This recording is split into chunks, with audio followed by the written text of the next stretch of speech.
Pour la République, Jeanne est l'incarnation des plus belles vertus françaises. Ce n'est pas le tout de rendre hommage à Jeanne d'Arc, mais encore faut-il partager les valeurs qui étaient les siennes.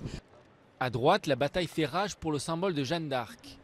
Une figure historique française mal connue qu'évoquent tour à tour les leaders politiques. Nicolas Sarkozy y trouve un symbole de l'unité de la France.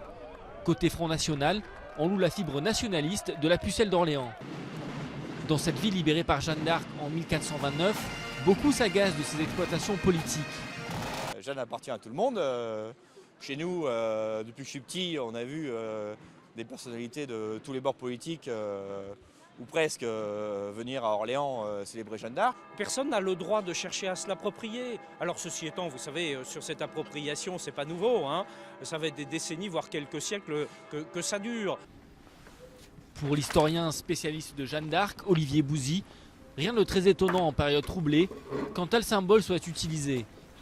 Même si on n'est pas actuellement en guerre, on peut dire qu'on est en crise.